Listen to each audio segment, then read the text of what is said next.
What's going on, everyone, and welcome back. Last time we worked on a label field, text field. Uh, so now we can interact with string variables.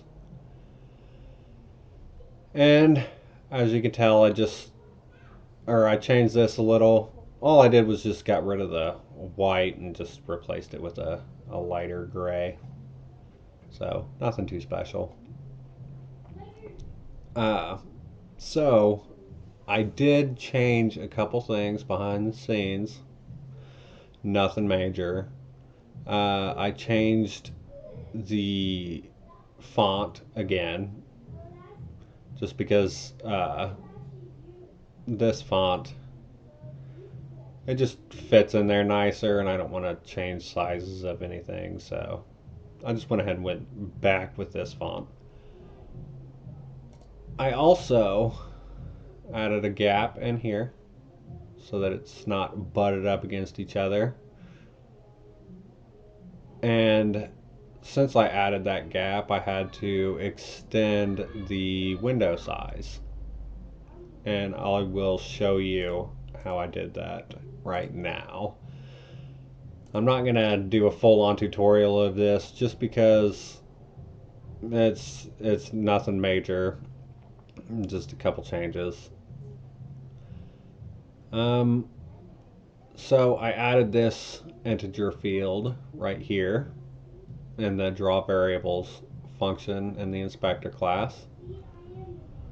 So int padding equals 0. And then right at the end here, I just put padding plus equals 2. So then it just adds a little gap in there. And then whenever I draw the text field, I just go F times however big my uh, field is,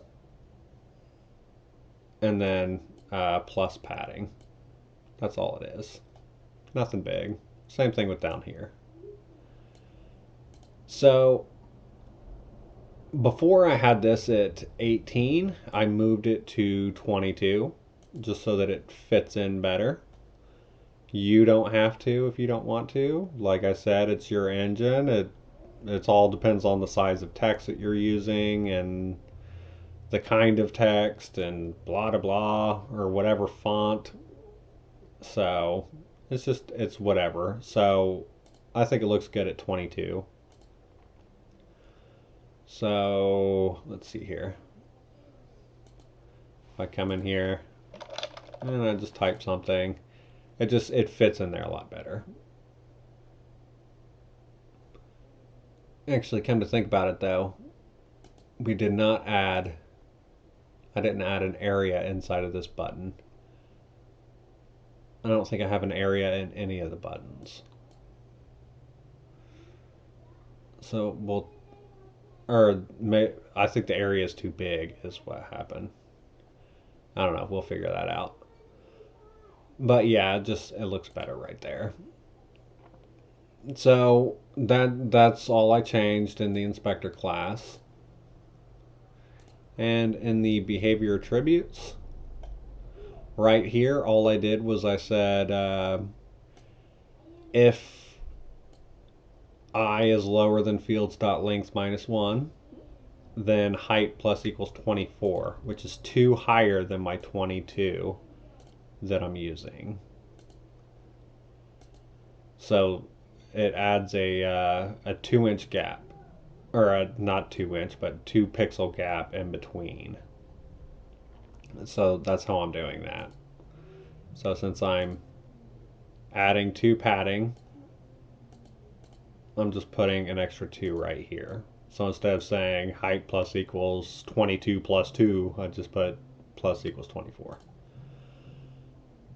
And that's all I changed. So now that we are all caught up,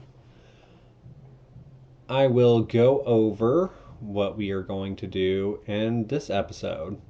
And this episode is going to be very simple. all we're going to do is we're going to do this float field and integer field. So as of right now, we can interact with strings, but we cannot interact with any kind of numbers or anything, because right now all that's doing is just drawing the field. It doesn't set any values. So let's get going on that. And it's actually extremely easy. So all we're going to do is we're going to copy this. And we're going to paste it. We're going to say if split 1 dot equals, it's going to say float.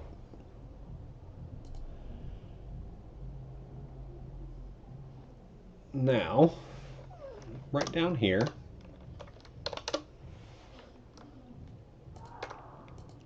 wherever we set the value, we are going to change it from a string, the string value right here. We're going to change it, or wait, no, V. We're going to do V. So we're just going to change this V value to a float, and that's all it is. Most people think like FloatField or whatever, they're imagining in their head that the field is an actual integer. No, you have to render it, so of course it's going to be a string. So you're rendering the string, and then so if this string that we pulled here does not equal the string that we're getting, then we're going to try to turn it into a float. And that's the gist of it. So what we're going to do is we're going to, actually I'll reuse that. How about that?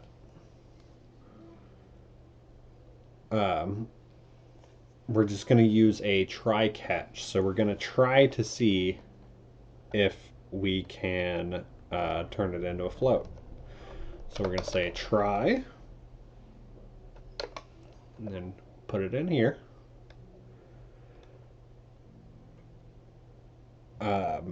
S.set ba.behavior, and then we're going to change this V right here to be float.parseFloat, and then V.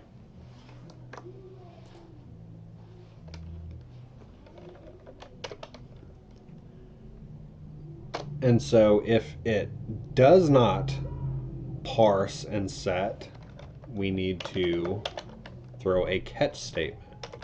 So it's going to catch number format, yes, format exception E.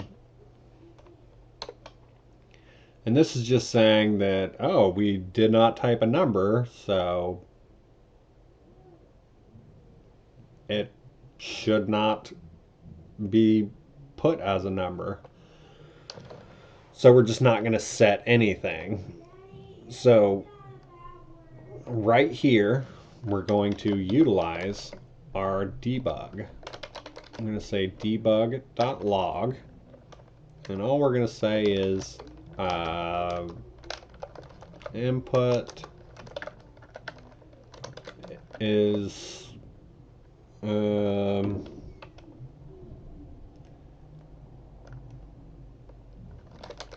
not a in a number format.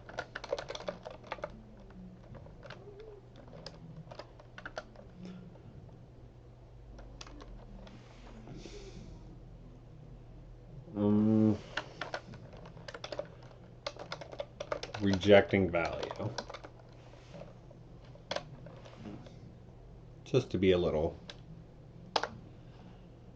more professional about it.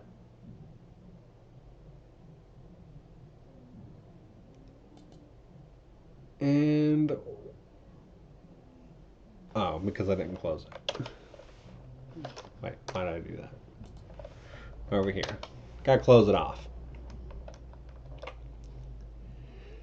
And guess what? We're done. Really simple, right? And 10 minutes in, I already blabbed a bunch about crap that I did earlier, and we're done. So if we run this, if I click over here, we have our one value that we set in our test script. So we have it set to 1. So since we're turning it into a float, it's automatically going to put it as 1.0. So if we click on it, and let's just put 900.35. 900.35.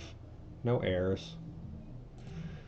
So, as with floats, it does have its limitations. Let's just put some enormous number. 100,000. So if we hit OK, it'll throw 100,000. Let's just put some massive number.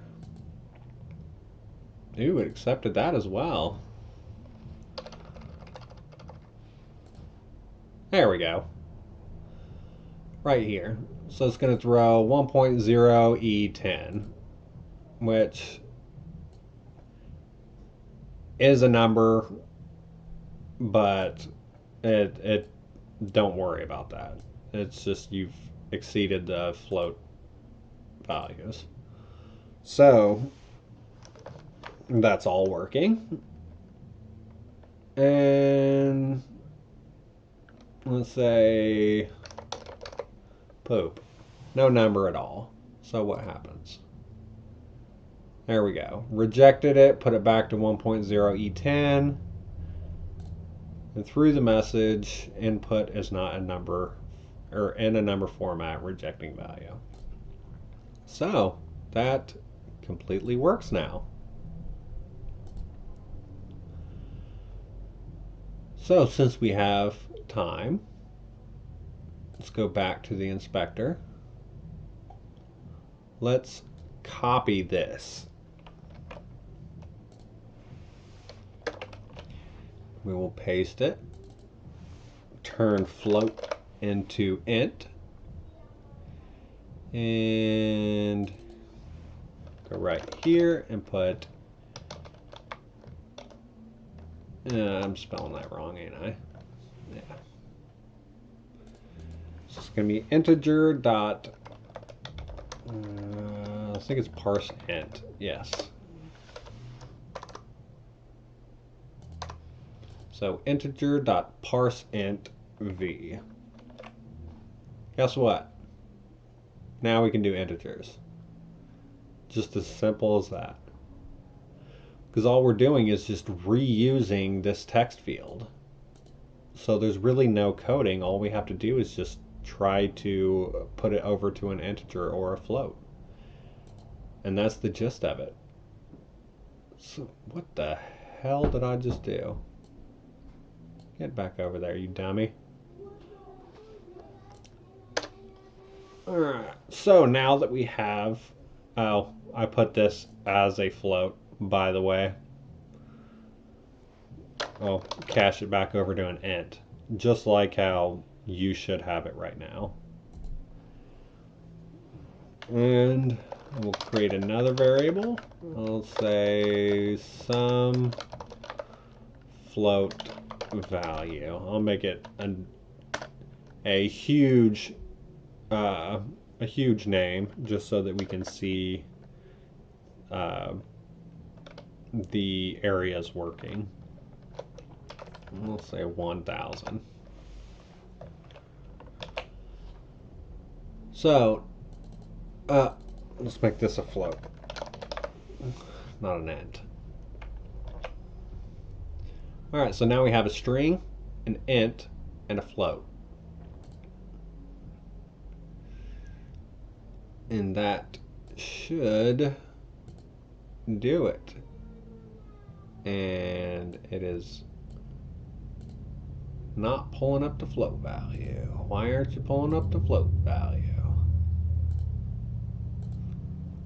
Let me take a look. Did I miss something? It's an int parse. Oh. Go over here, put else if. And the same up here with float. There we go. Dummy me, forgot the else in front of the if. Alright, now. There we go. So now we have our float and integer fields. Very simple. Let's go. Let's try to make it a float. What happens? Input is not. It'll be fine for right now because it just doesn't set it if you try to set it as a float.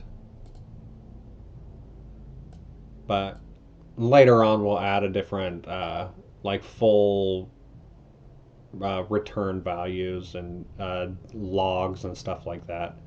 We'll do a full set of that later. Not too worried about it right now. But yeah, there you go. Now you can interact with our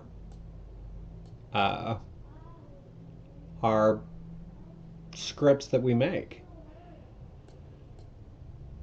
And how much time do we got here? 17 minutes. Okay, let me throw something else in here while we're at it. I wasn't planning on this, but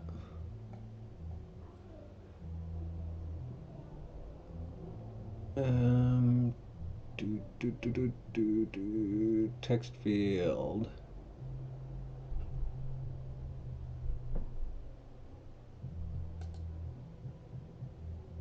Oh, no, not TextField. I need button. R dot contains mouse position. You know what? We will just mess with that later. I was going to add the area values for this right here, but honestly, it's not a big deal, and we'll just do that later. I mean, all it is just the, if you have like a Y or something, it'll go slightly past it, but it's not a big deal for right now. I'm not even gonna mess with that. So next week we will work on vector fields, and we will put our transformation values inside of the editor as well. So we will put probably the name of the game object so that we can change the name of the object. Maybe. Possibly tag as well. And what else do we need from the game object? Oh, I already mentioned it. The transform. Where did we even put that at? Oh, we haven't made it yet. That's why. Game objects are also going to have transform like position, scale, blah de blah. And we will put that in the editor at the very front. So, or at the very top. So it'll actually be right here. So it'll push everything downwards.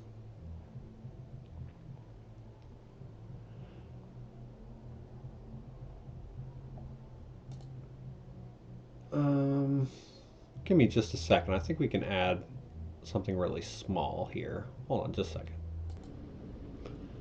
All right, I'm back. So to make this super simple, because I know it's something we need to add anyways, just for testing purposes or whatever. I mean, you don't have to add it, but it's always nice to have it like this. So, right here in the inspector, at the end of our loop, right here I added this because we did not have this yet. And I'm sticking with the 2-pixel padding. So I'm just setting offset y plus equals h plus 2. So that way, whenever it draws a window uh, for a behavior, then the next window will be offset down below it and blah blah blah. I think whenever we put the h, I think we had the offset setting before, but I think I removed it. I don't have any idea, but we're gonna do it now. So just add this line right here, and then we'll add the shift. So what this is going to do is this is going to add a add component button below all of our components. So it'll have a list of our components, and then at the very bottom, it's just going to have a button so that we can add components as we see fit. And we're just going to take advantage of the same thing that we've been doing, which is the input box. So we're going to create a string variable called output and create an input box. So it'll just say add component. What component would you like to add? And then this right here, I'll just have it empty so that we don't have anything there already. So we can just type whatever component that we want to add. We just type in that field. So then, if we hit cancel or the X, it's going to set the output to null. So we need to say if output equals null, then we're just going to return out of this entire function because it's the last thing being called in this function anyways. So we'll just return out of it. And then we're going to say if output does not equal null and the output dot length is greater than 0. So if we typed something, or if we didn't hit X, we didn't hit cancel, and we actually typed something in the bar, then we want to set output to equal output dot substring 0, because that's where we're going to start at, and output dot length minus 1. And the reason is like how I mentioned before, I believe last episode or maybe a couple episodes ago,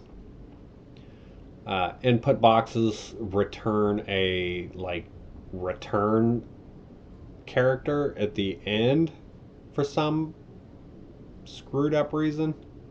Or wait, no, I think I'm talking out of my butt. Yeah, never mind.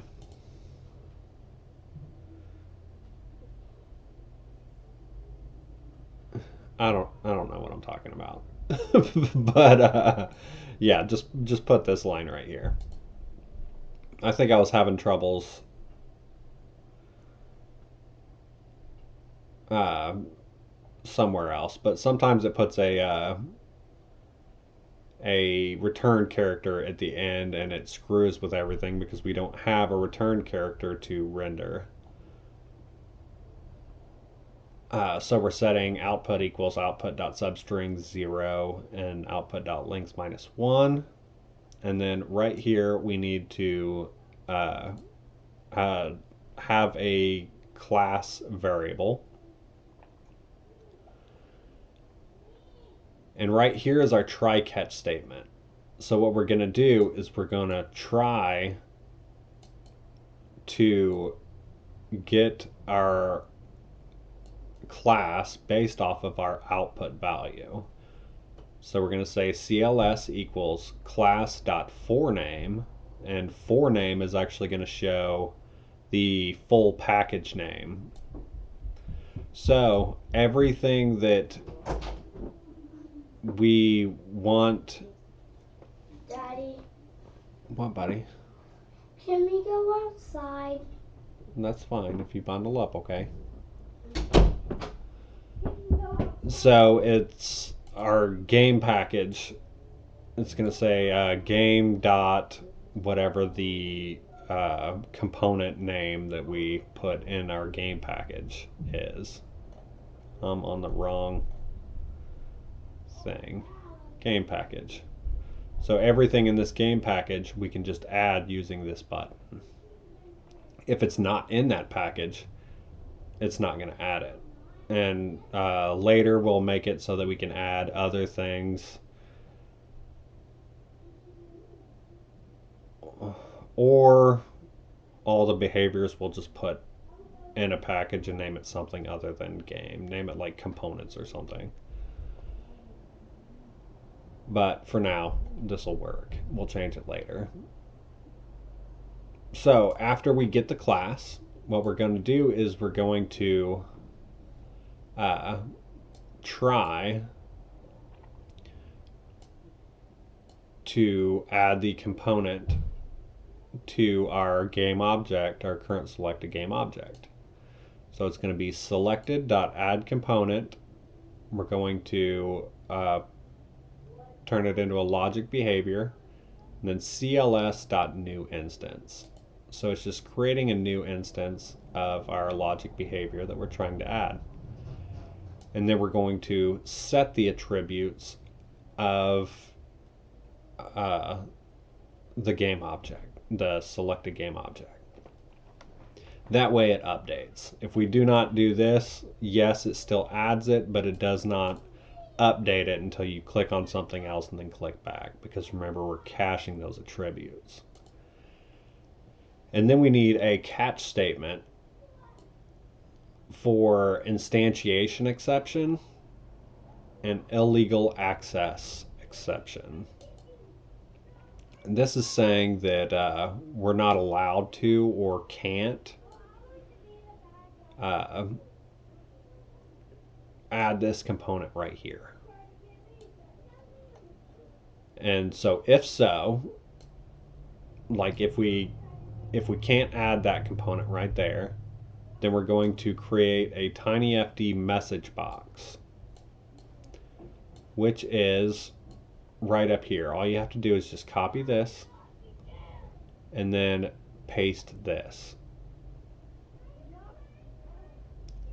Paste this over top of the input box. And that's all that is.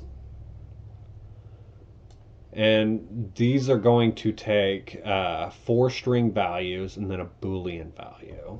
So all we're going to put is could not add component.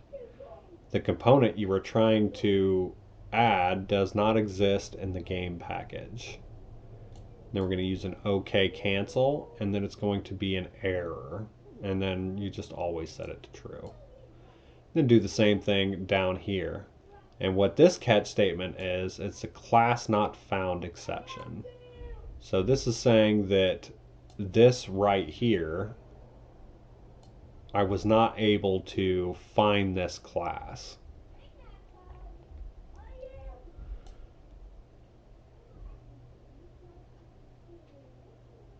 And yeah, we'll just do the same thing.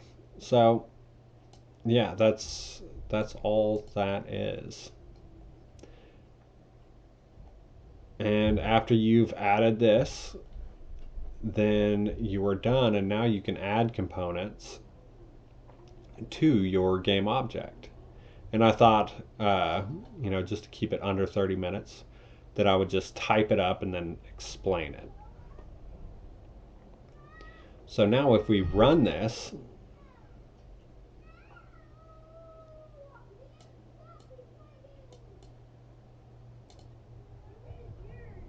there's an add component button right here. So if we click on that, it'll say add component. What component would you like to add? So right here, I am going to put another test script. So I'll put just test. I'll push OK, and then bam, right there, updated. And that's it. That does your stuff. And to test things out a little, change these values. So if I add another test component, these values do not change. So even though it's the same script, it's a different instance of it. And these are all on the Tutti Frutti object. So if I try to add a component that does not exist, flurb, and I hit OK, it'll say the component you were trying to add does not exist in the game package and does not try to add it. No errors, no warnings, just whatever we tell it to. Alright, so that is it. Thank you everyone for watching, and I have an error message now. Why am I clicking on just random crap? Where'd it go?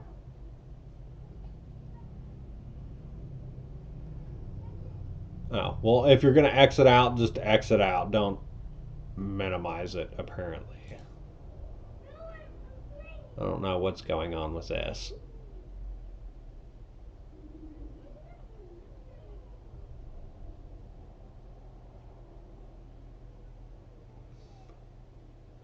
Alright, yeah, so we will fix this next time. I want to cut this short.